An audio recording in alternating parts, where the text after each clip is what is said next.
ต่างคนก็ต่างใจหลายความคิดต่างชีวิตคิดไปได้ต่างๆไม่ต่างกล้องน้องต่างใจคิดหลายทางทุกสิ่งอย่างย่อมผันแปรไม่แน่นอนคำประพันธ์นี้สะท้อนสัจธรรมความหลากหลายของคนนำให้เห็นย้อนว่าแม้สายเลือดเดียวกันยังสัญจรดำเนินชีวิตแย้งย้อนต่างกันไปหนึ่งมนุษย์แต่ละคนมีพื้นฐานชีวิตการอบรมเลี้ยงดูได้ประสบการณ์ที่ต่างกันแปรผันไปมีมุมมองและเป้าหมายแตกต่างกันสองเปรียบกับธรรมชาติของต้นไม้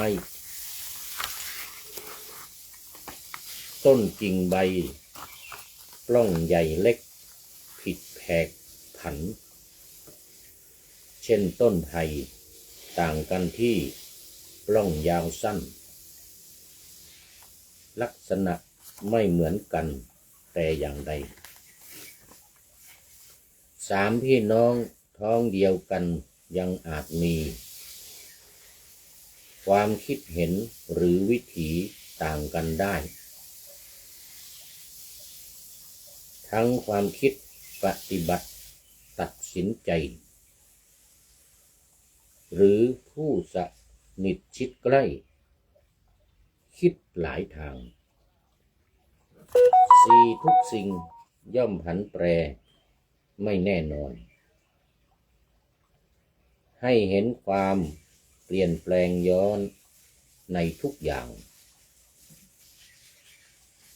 ของโลกและจิตใจของนายนางไปตามทางเวลาและเหตุการณ์ห้าคติที่ได้จากกวีนี้ให้เรามีความเข้าใจทุกสถานยอมรับและปล่อยวางในเรื่องการยอมรับความแตกต่างนั้นการลดความขัดแย้งกันการเตรียมใจรับความเปลี่ยนแปลงให้ตั้งไว้รองรับกับความไม่แน่ของชีวิตใหม่และใจคนไม่ยึดติดจะช่วยให้เราใช้ชีวิตได้อย่างสุดจริงขอถวายความนอบน้อมแด่พระรัตนตรัยมีพระพุทธเจ้าเป็นต้นขอถวายความเคารพพระมหาเถระพระเถรานุเถระเจ้าคณะพระสังฆาธิการทั่วโลกมีพระเดชพระคุณพระธรรมเสนาบดีเจ้าคณะภาค7วัดพระธาตุดอยสุเทพเป็นต้นและขออำนวยพรแด่ท่านผู้ฟังท่านผู้ชมสาธุชนพุทธบริษัททั้งหลายวันนี้รายการธรรมะหลังธรรมวัดเย็นของวัดพระธาตุดอยสุเทพอากาศทางสถานีวิทยุพระพุทธศาสนาแห่งชาติและจริยธรรมวัดพระธาตุดอยสุเทพระบบ FM 96 เมกะเฮิรตซ์มีพ่อครูวรรลบนามวงศ์พรหมเป็นผู้อำนวยการอาจารย์พระมหาประสิทธิ์ประสาธิโกเป็นหัวหน้าสถานีและอาตมาภาพพระครูปริยัติยานุศักดิ์ เป็นผู้บรรยายเป็นประจำทุกวันเวลา 18:40 นาทีวันนี้ก็บันทึกเสียงล่วงหน้ามาจากวัดพระธาตุดอยสุเทพ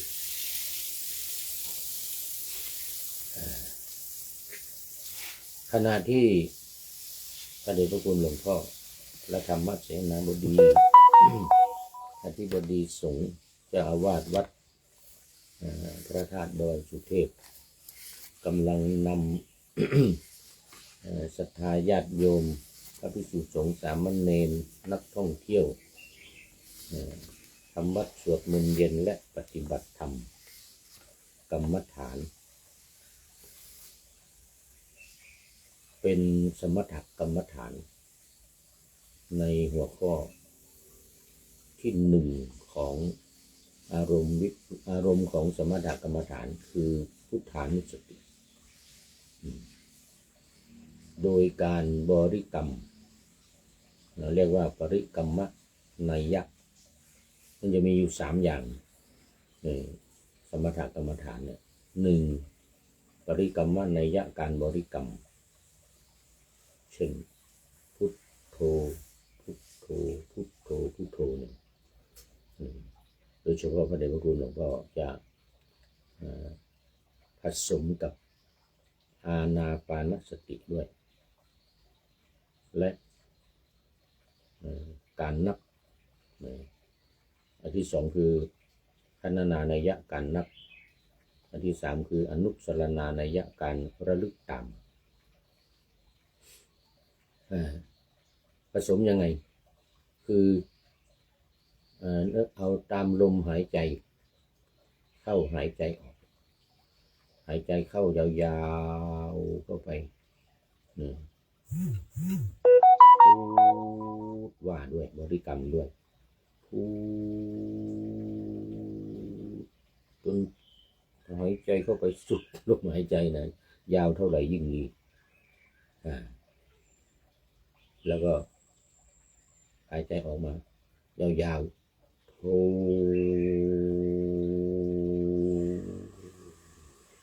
จนสุดลมหายใจนี่ทีนี้เราเรียกว่าพุทธานุสติบวกอานาปานสติ ลมหายใจกำหนดลมหายใจด้วยแล้วก็หายใจยาวตามหลัก ตามหลักอานาปานสติข้อที่1หายใจเข้ายาวรู้ว่าหายใจเข้ายาว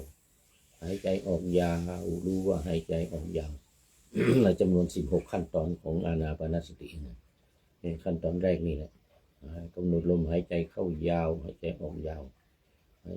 ที่2หายใจเข้าสั้นหายใจออกสั้นอย่ารู้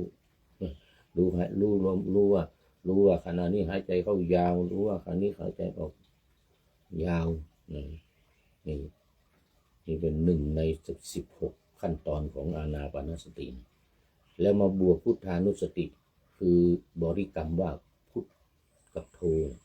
หายใจเข้าพุทหายใจออกโธยาวๆอันนี้เป็นพุทธานุสติ บวกอานาปานสติ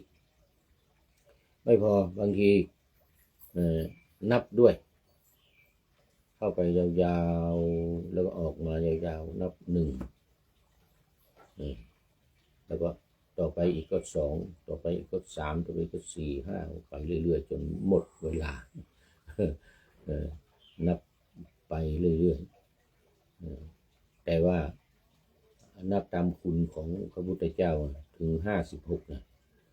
นับไปเรื่อยๆไม่ใช่ว่าไม่มีเป้าหมายนะ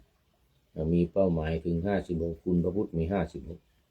คุณพระธรรมมี38คุณพระสงฆ์14นี่นะ ถ้าเอาธรรมานุสติธรรมโมเนี่ยนับอีกว่าธรรมโมเนี่ยแต่ว่านับ1ไปจนถึง38แต่ถ้าสังโฆพระสงฆ์ก็นับไปถึง14เพราะคุณของพระสงฆ์มี14 นี่ถ้าบวกการนับนะบวกเขาเรียกว่าคณนานัยยะบวกการนับเข้าไป แต่พระเดชพระคุณหลวงพ่อก็ไม่บางทีก็ไม่เอานับเอาแค่ลมหายใจเข้าหายใจออกและพุทโธนะพุทกับโธบวกกันแต่ใครจะนับด้วยก็ได้อย่างมีที่วัดนี่มีมคณายกมีคนหนานเดี๋ยวลืมชื่อไปจะเอาเป็นคู่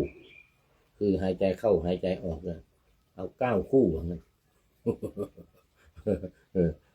เวลาทำบุญเสร็จเนี่ยทำบุญแล้วก็ทำสมาธิภาวนาไหว้พระธาตุก่อนไหว้พระธาตุนี่ก็ทำพออิมังยังกินจิเสร็จเรียบร้อยแล้วเนี่ยก่อนอิมังยังกินจิสิก่อนที่จะอุทิศส่วนกุศลบุญนี่นะมาทำสมาธิก่อนเอา9 คู่โอ้เนี่ยขออภัยลืมชื่อไปนี่มคณายกวัดพระธาตุดอยสุเทพเรานี่นะเอา9 คู่ว่างั้นนะเสร็จแล้วก็อีตังตานะกัมมังนิปปานะปัจจโยโหตุโนนี่นะก่อนจะแผ่เมตตาก่อนจะแผ่บุญกุศลนั่งสมาธิก่อนเอา9 คู่คือหายใจเข้าพุทหายใจออกโทนี่แหละเหมือนเดียวกันกับพระเดชพระคุณหลวงพ่อทำนี่แหละแต่เอา9 คู่พอเข้าไปแล้วก็ออกมานับ1เข้าไปแล้วออกมานับ2พุทโธนั่นแหละพุทโธนับ1พุทโธนับ2อันนี้ไม่เอายาวๆนะไม่เอายาวๆเอาเพียงแต่ว่าพุทกับโธพุทกับโธ9 คู่อันนี้นับเอาพุทธานุสติเข้าไปเอาบริกรรมกับการนับปริกรรมนัยยะกับขณานัยยะบวกกันถ้าบางทีนะบางทีก็เอาทั้ง3 อย่างว่าอานาปานสติด้วยหายใจเข้าหายใจออกแล้วก็พุทธานุสติด้วยบริกรรมพุทโธพุทโธแล้วก็บวกขณานัยยะด้วยนับ1 2 3ไปจะถึง56อย่างเงี้ยพุทโธธัมโมถึง38อย่างเงี้ย1 ถึง 38สังโฆ1 ถึง 14อย่างงี้แล้วแต่ใครจะเลือกเอาใครจะเอาพุทโธหรือจะเอาธัมโมหรือจะเอาสังโฆนั่นแหละแล้วศีลก็ได้สีลัง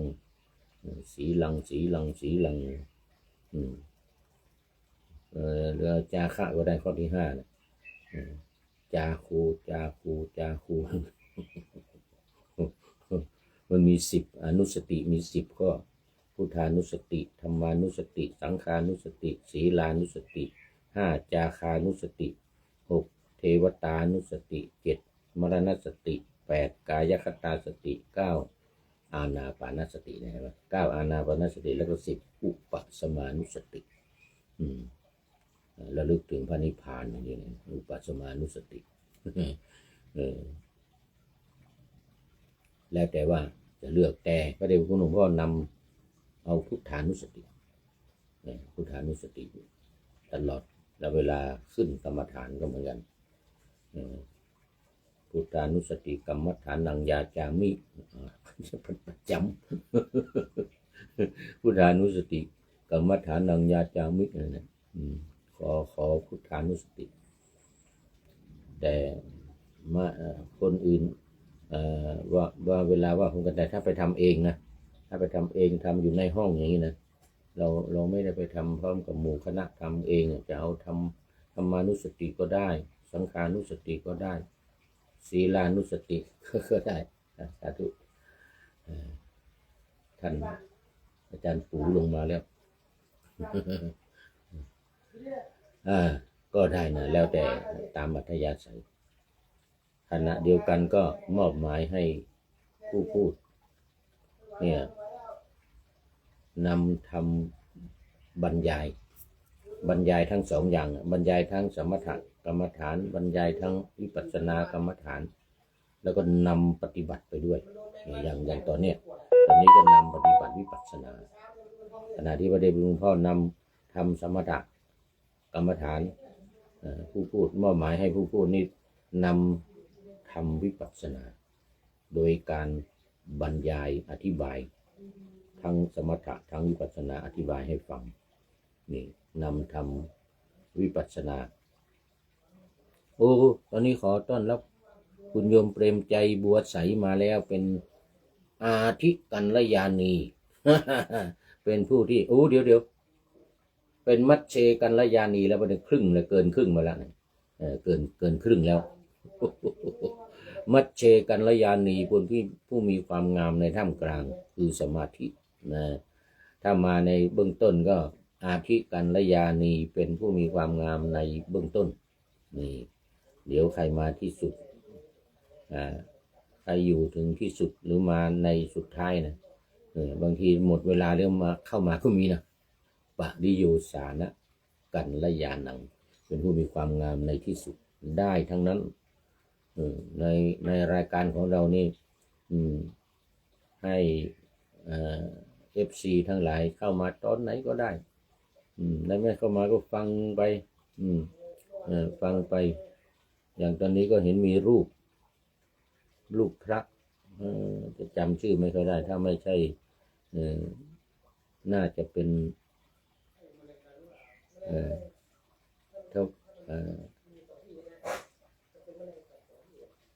อะไรใจสว่างอะไรสักอย่าง ก็ฟังไปโดยไม่ต้องคอมเมนต์เข้ามาวันนี้มีเยอะบอกว่าฟังอยู่นะเวลาเจอกันว่าฟังอยู่แต่ว่าไม่ได้คอมเมนต์เข้ามาไม่อยากรบกวนว่างั้นนะเวลาคอมเมนต์เข้ามานี่เดี๋ยวผู้พูดนี่ก็มัวมาคุยมาพูดกับคนที่คอมเมนต์เข้ามาทำให้เสียเวลาว่างั้นนะอย่างนี้ก็มี นะก็ให้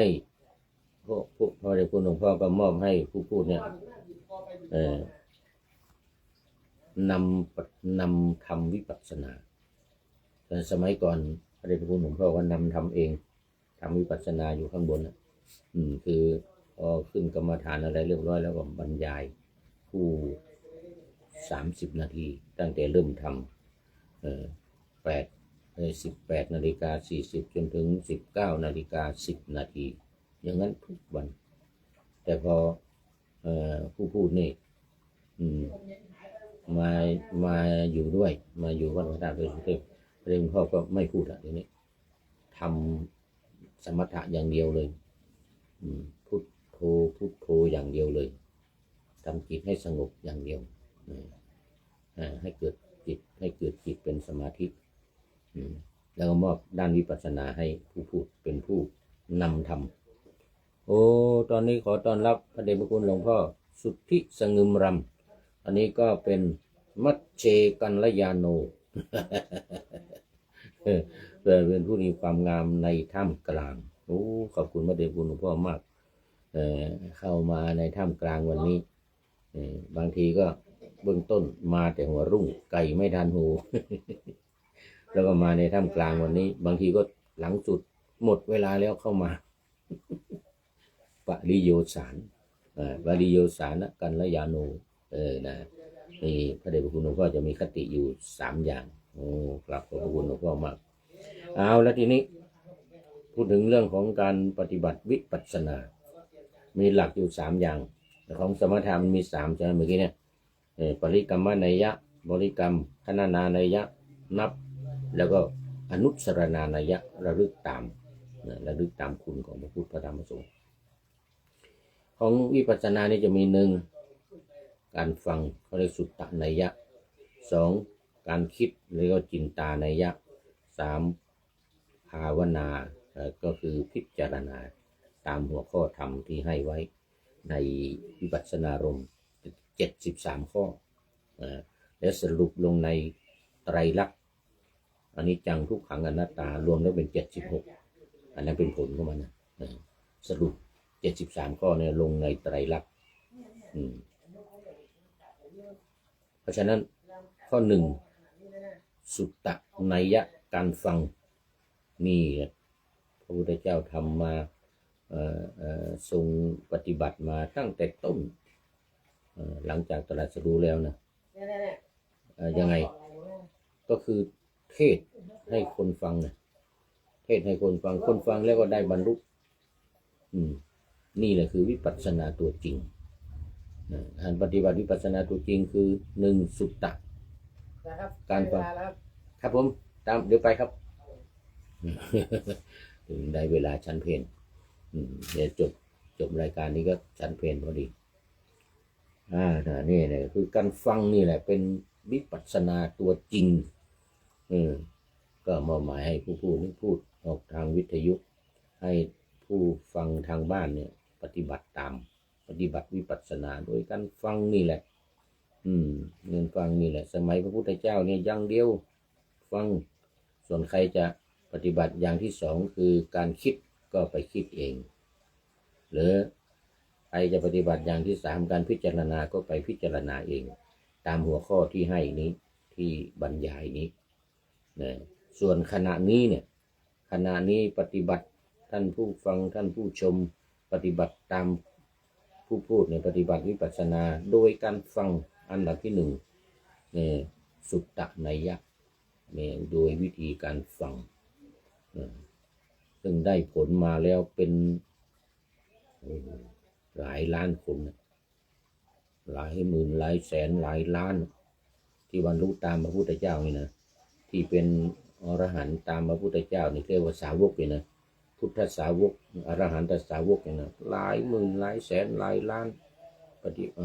บรรลุตามพระพุทธเจ้าด้วยการฟังส่วนการจะนำเอาไปคิดเองหรือนำไปภาวนาคือไปพิจารณาตามหัวข้อเองนั้นไปทำเองนอกจากการฟังนี้เพราะฉะนั้นในช่วงนี้เนี่ย30 นาทีที่ฟังอยู่นี้คือการปฏิบัติวิปัสสนาตัวจริงวิปัสสนาจริง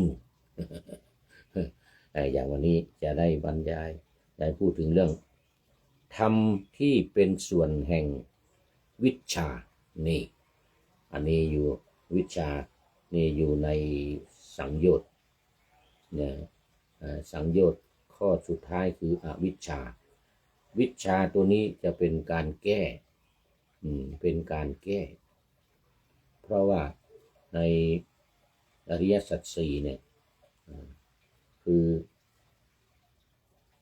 อริยสัจธรรมทั้ง4ประการเนี่ยนะ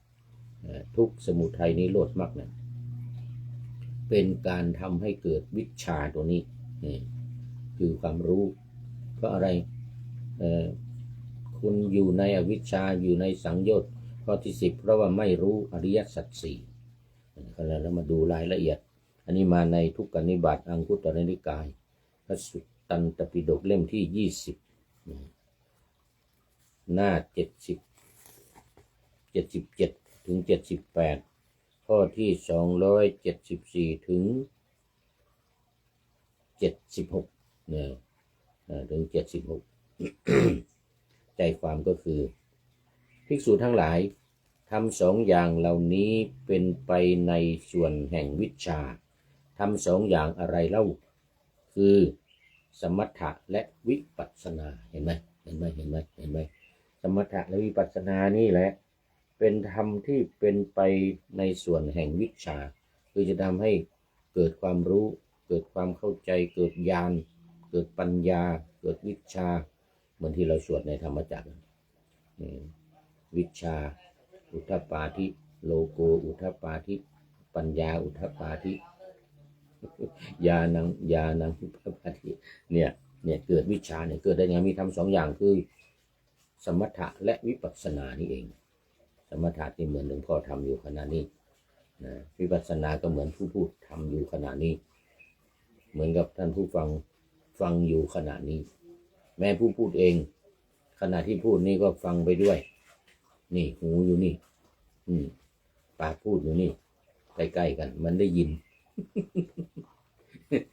หูได้ยินนี่เลยคือการฟังผู้พูดเองก็ปฏิบัติวิปัสสนาปฏิบัติวิปัสสนาตัวจริงนี่แหละคือฟังหูอยู่นี่ พูดนี่ปากอยู่นี่เสียงเข้าหูนี่ เข้าหูเสียงออกมาก็เข้าสองหูพูดไปด้วยฟังไปด้วยก็คือปฏิบัติวิปัสสนาตัวจริงนี่นะภิกษุทั้งหลายสมถะที่อบรมแล้วย่อมได้ประโยชน์อะไรสมถะที่อบรมแล้วนี่นะย่อมอบรมจิตที่อบรมแล้วย่อมได้ประโยชน์อะไรจิตที่อบรมแล้วย่อมละราคะได้นี่อันดับแรกละสำคัญละไอ้ราคะนี่นะภิกษุทั้งหลายวิปัสสนาที่อบรมแล้วย่อมได้ประโยชน์อะไรวิปัสสนาที่อบรมแล้วย่อมอบรมปัญญาที่อบรมแล้วย่อมได้ประโยชน์อะไรปัญญาที่อบรมแล้วย่อมละอวิชชาได้เห็นไหมพอละอวิชชาได้มันก็เป็นวิชชานี่ไงในเรื่องของเรื่องมัน เนี่ยอวิชชาที่ว่าไม่รู้เนี่ยก็คือไม่รู้ไอ้ตัวนี้นี่ไม่รู้สมถะไม่รู้วิปัสสนาไม่รู้อริยสัจสี่นี่เหล่านี้พอมาอบรมปัญญาก็จะทำให้เกิดประโยชน์คืออะไรวิปัสสนาที่อบรมแล้วย่อมอบรมปัญญาที่อบรมแล้วย่อมได้ประโยชน์คือละอวิชชาได้เป็นข้อที่10ในสังโยชน์10ประการละอวิชชาได้ก็1 2 3 4 5 6 7 8ไม่ต้องพูดถึงละได้หมดถ้าละอวิชชาได้สุดท้ายเนี่ยนะหมายถึงว่าเป็นโสดาบันสกทาคามีอนาคามีจนถึงละอวิชชาได้เป็นอรหันต์นี่มันในอย่างนี้นะภิกษุทั้งหลายจิตที่เศร้าหมองด้วยราคะย่อมหลุดพ้นหรือปัญญาที่เศร้าหมองด้วยอวิชชาย่อมไม่เจริญด้วยอาการอย่างนี้แลภิกษุทั้งหลายเพราะสำรอกราคะได้จึงชื่อว่าเจโตวิมุตติเพราะสำรอกอวิชชาได้จึงชื่อว่าปัญญาวิมุตตินี่วันนี้จบในเรื่องของธรรมที่เป็นส่วนแห่งวิชชาละอวิชชาได้มันก็เป็นวิชชาอวิชชาทั้งหลายเนี่ยที่ไม่รู้เนี่ยคือไม่รู้อริยสัจธรรมทั้ง4ประการไม่รู้สมถะไม่รู้วิปัสสนานี่เองแล้ววันนี้จบ ธรรมที่เป็นส่วนแห่งวิปัสสนามี2อย่าง1สมถะ2วิปัสสนาเอาละวันนี้หมดเวลาพอดีพระเดชพระคุณหลวงพ่อสุทธิสงึมรำเป็นท่านสุดท้ายเข้ามาในรายการวันนี้เมื่อกี้นี่เป็นตอนเข้ามาเป็นมัชเชกัลยาโนตอนสุดท้ายนี่ก็ไม่มีใครเข้ามาแล้วก็เลยเป็นปริโยสานกัลยาโนไปด้วยเป็นผู้ที่คงงามในที่สุดได้แก่ปัญญานี่อย่างที่พูดเมื่อกี้นี่ปัญญาหมดเวลาพอดี มาดูข้อคิดท้ายรายการวันนี้ได้จากผู้ใดหนอแลยู่ยาวเหยียดเลยได้จากท่านนายพลนเรศจิตรักนะโอ้ต้องขอบคุณท่านนายพลนเรศจิตรักเป็นอย่างยิ่งวันนี้จะอ่านอย่างเดียวนะไม่อธิบายนะต่างคนก็ต่างใจหลายความคิดต่างชีวิตคิดไปได้ต่างๆไม้ต่างปล้องน้องต่างใจคิดหลายทางทุกสิ่งอย่างย่อมผันแปรไม่แน่นอนนี่เป็นบทประพันธ์ที่ท่านนายพลนเรศจิตรักแต่งไว้ประพันธ์ไว้ต่อไปนี้ผู้พูดเป็นผู้เสริมคำประพันธ์นี้สะท้อนสัจธรรมความหลากหลายของคนนำให้เห็นย้อนว่าแม้สายเลือดเดียวกันยังสัญจรดำเนินชีวิตแย้งย้อนต่างกันไปมนุษย์แต่ละคนมีพื้นฐานชีวิตการอบรมเลี้ยงดูได้ประสบการณ์ที่ต่างกันแปรผันไปมีมุมมองและเป้าหมายแตกต่างกัน2เปรียบกับธรรมชาติของต้นไม้ต้นกิ่งใบปล้องใหญ่เล็กผิดแผกผันเช่นต้นไผ่ต่างกันที่ปล้องยาวสั้นลักษณะไม่เหมือนกันแต่อย่างใด สามพี่น้องท้องเดียวกันยังอาจมีความคิดเห็นหรือวิถีต่างกันได้ทั้งความคิดปฏิบัติตัดสินใจหรือผู้สนิทชิดใกล้คิดหลายทางทุกสิ่งย่อมผันแปรไม่แน่นอนให้เห็นความเปลี่ยนแปลงย้อนในทุกอย่างของโลกและจิตใจของนายนางไปตามทางเวลาและเหตุการณ์คติที่ได้จากกวีนี้ให้เรามีความเข้าใจ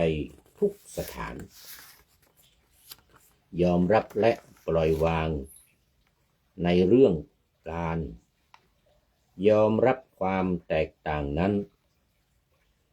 การลดความขัดแย้งกันการเตรียมใจรับความเปลี่ยนแปลงให้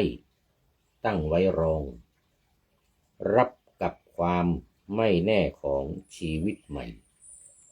และใจคนไม่ยึดติดจะช่วยให้เราใช้ชีวิตได้อย่างสุขจริงขอเจริญพร